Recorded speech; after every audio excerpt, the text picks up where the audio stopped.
The idea of space travel is not a new one. It's been around for thousands and thousands of years. However, it's only really been introduced more in popular culture until about the 18th century, where H.G. Wells writes War of the Worlds and Jules Verne writes a book called Earth to the Moon, which really kind of fires up public imagination in space. However, many ancient civilizations, notably the Egyptians, who could predict transits of Venus, have known about space for a number of years. Well, 2,000 years to be precise.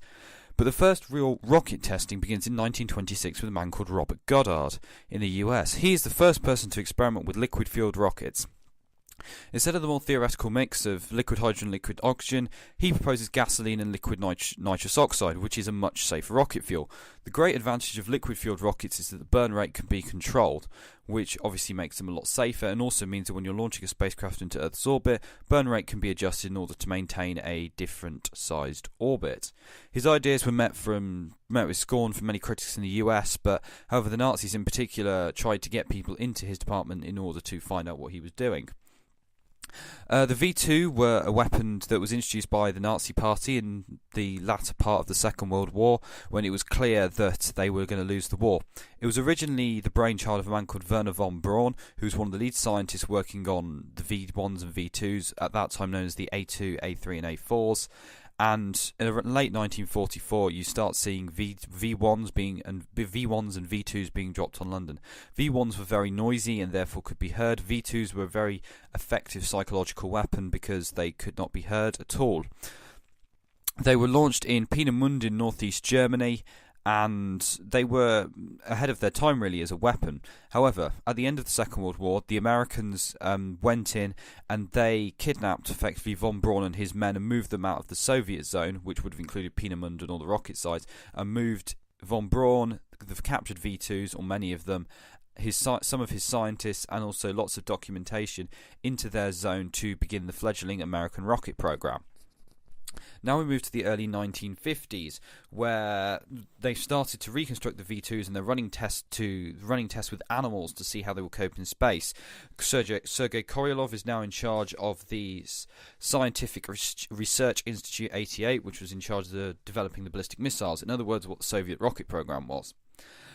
By the time you get to about 1956, both sides are saying that we are going to launch a rocket into space.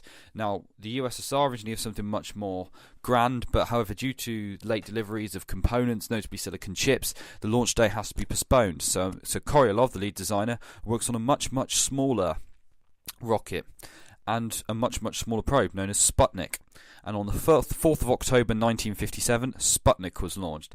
Diameter of 23 inches, made of two hemispheres of aluminium and titanium. Titanium is a metal that we will probably come back to over the course of multiple videos. It's because it is used by the Soviets a lot, because it's a very tough, enduring metal, and is also notably used on the Venera probes in the 1960s.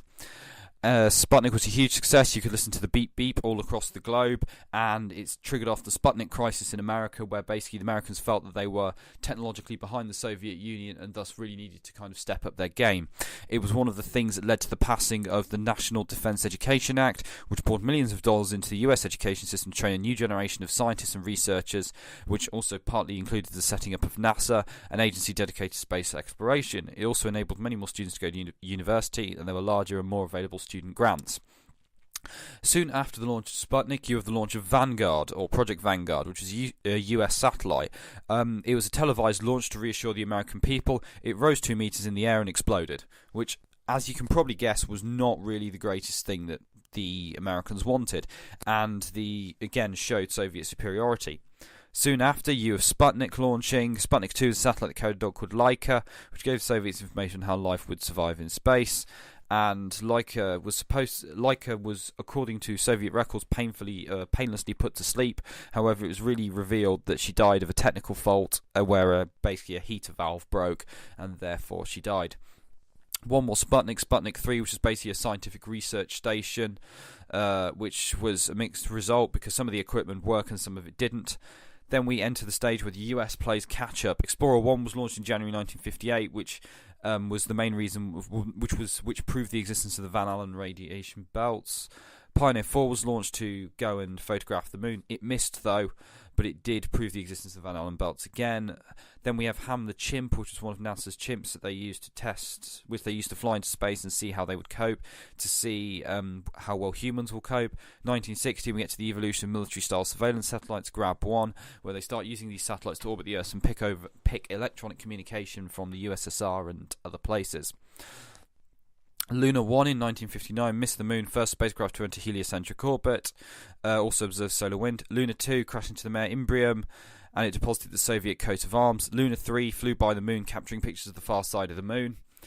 And then we kind of enter a bit of a hiatus until the 12th of April 1961, when Vostok 1 launches, making Yuri Gagarin the first man in space.